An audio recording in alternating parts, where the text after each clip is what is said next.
हे बघा, मी माझ्या मळ्यामध्ये फार्म हाऊस बांधायला चालू केलेलं आहे. तिथं JCBचं मशीन आलेलं आहे आणि त्याची मी पूजा करत आहे.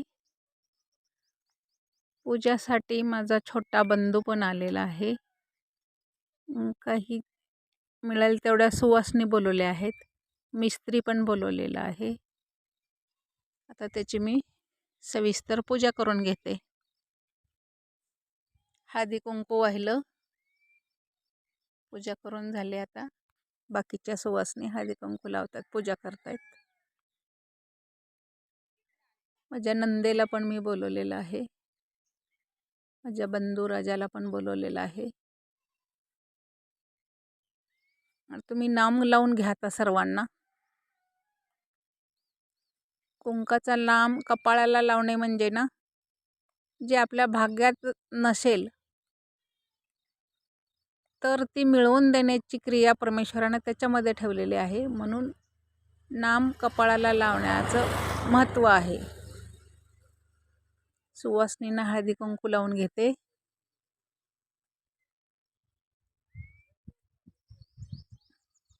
हे JCBचं मशीन बोलवलेलं आहे. ते आता पाया काढणार आहे.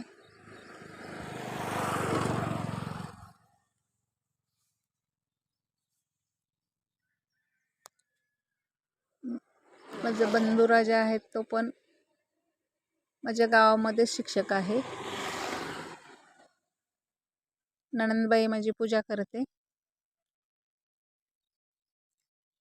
त्यांना पण हळदी कुंकू लावून घेते.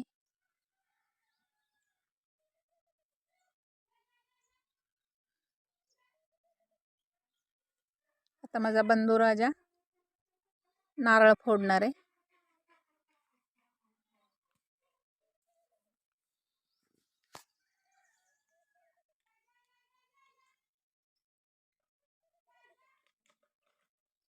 त्याच्या हस्ते, बंधू राजाच्या हस्ते नारळ फोडून घेते.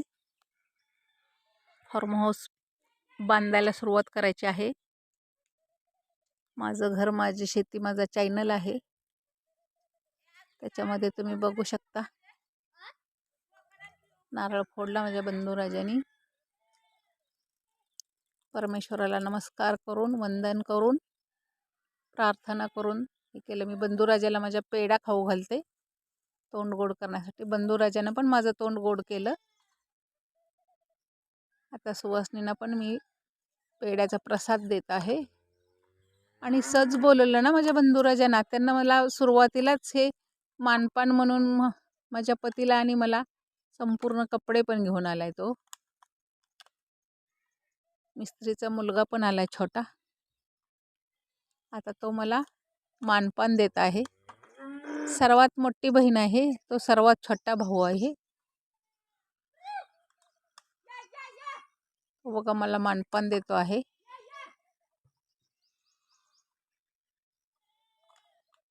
अशा पद्धतीनं फार्म हाऊस बांधायला चालू केलेलं आहे. मानपान देऊन झाला. सर्वांचे आभार.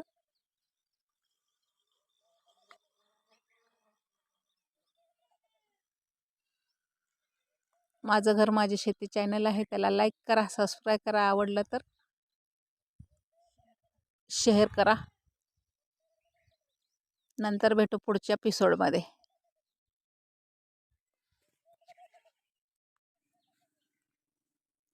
इकडच्या वरच्या शेतीमध्ये मी स्वतः बघत असते. पेरूचा बाग आहे, डाळिंबाचा बाग आहे आणि साईडला मका पण केलेली आहे. माझ्या पतीची खालच्या मळ्यामध्ये 12 एकर शेती आहे, ते स्वतः बघतात. माझ्याकडे 6 एकर शेती